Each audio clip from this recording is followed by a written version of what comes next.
రవికిరణ్ గారు, ముందుగా BJP party అక్కడ కాషాయ కూటమి ఈ సాధించిన విజయాలు అవుట్ ఆఫ్ 29-24 మీరు సెక్యూర్ చేసుకోగలిగారు, మీరు మీ కూటమి, శుభాకాంక్షలు. And at the same time ఒక ప్రమాదకర ధోరణి, ఇందాక డాక్టర్ తులసిరెడ్డి గారు ఒక సటిల్ అబ్జర్వేషన్ చేశారు. ఎంఐఎం విస్తరిస్తుంది, ఎందుకు విస్తరిస్తుంది?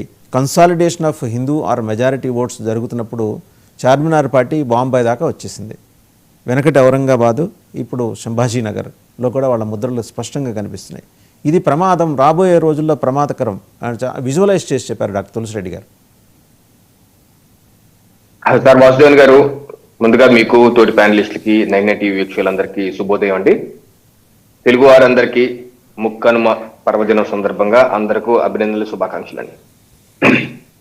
మహారాష్ట్ర ప్రజలు ఏదైతే కార్పొరేషన్ ఎన్నికల్లో భారతీయ జనతా పార్టీకి నభూతో నభవిష్య ఒక అద్భుతమైనటువంటి సునామీ లాంటి విజయాన్ని అందించారు. ఈ సందర్భంగా రాష్ట్ర ప్రజలకి శిరస్సు వంచి ధన్యవాదాలు. అలాగే ఎన్నికల్లో గట్టిగా కూటమి తరఫున, బీజేపీ ఎన్డీఏ కూటమి తరఫున పనిచేస్తున్న ప్రతి కార్యకర్తకి, అది అక్కడ మహారాష్ట్రలో ఉన్న బీజేపీ అలాగే ఏక్నాథ్ షిండే వర్గాలే కాదు, వివిధ రాష్ట్రాల నుంచి మహారాష్ట్ర అధ్యక్షులు పివిఎన్ మాధవ్ గారితో సహా అన్నామలై గారు కావచ్చు, కర్ణాటక నుంచి కావచ్చు, వివిధ రాష్ట్రాల నుంచి బీజేపీ శ్రేణులందరూ వెళ్ళి అక్కడ పనిచేశారు. ఈ సందర్భంగా వారందరికీ ధన్యవాదాలు, అభినందనలు, శుభాకాంక్షలు తెలియజేస్తున్నారు.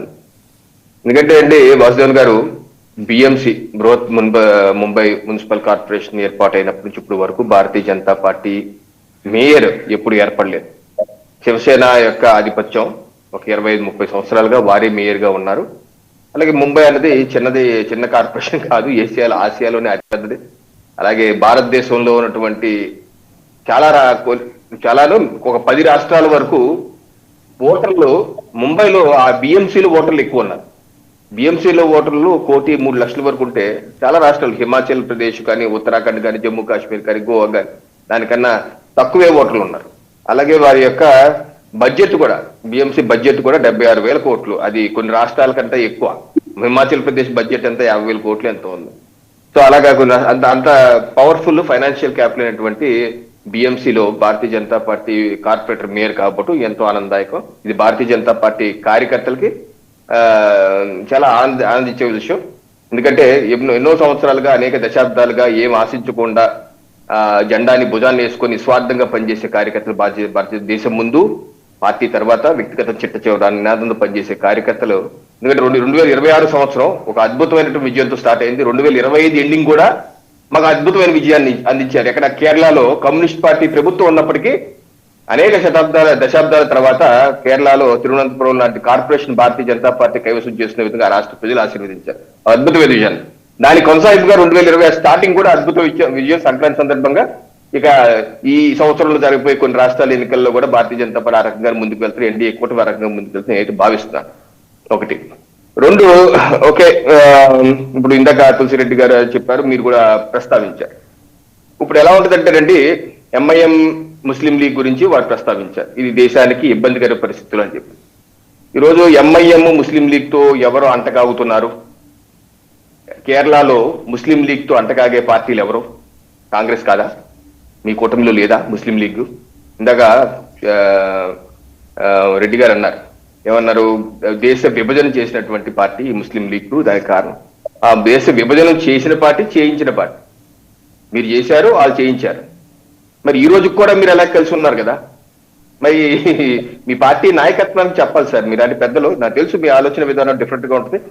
కాంగ్రెస్ పార్టీకి ఆలోచన విధానం మీరు ఏకీభవించరు. అది మీకు చెప్పాలి, మీ నాయకత్వం అనేది కరెక్ట్ గా. ఇప్పుడు తెలంగాణలో ఎంఐఎంతో కలిసి మన ఉప ఎన్నికలు కూడా పోటీ చేసింది ఎవరు? వాళ్ళ మద్దతు తీసుకుంది ఎవరు? మీ పార్టీయే కదా.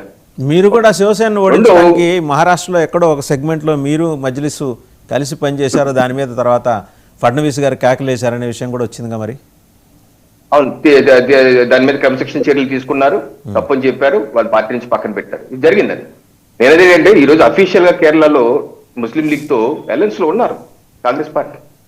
మన ముందు తెలంగాణ ఎన్నికల్లో మనం చూసి ఇప్పుడు ఒకటే అంటున్నారు, ఎంఐఎం ఇంత స్ట్రాంగ్ గా ఎలా అయిందని తులసిరెడ్డి గారు అడుగుతున్నారు. మీకు తెలియదు ఏముంది సార్, రాజశేఖర రెడ్డి గారితో కలిసి పనిచేశారు. ఎంఐఎం ని పాత బస్తీలో స్ట్రాంగ్ చేసింది ఎవరు? రాజశేఖర రెడ్డి గారు కాదా?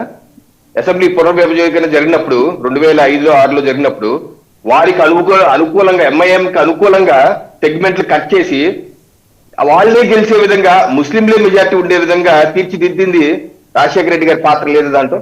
ఆయన పాత్ర ఉంది కదా. ఆ రకంగా వాళ్ళకి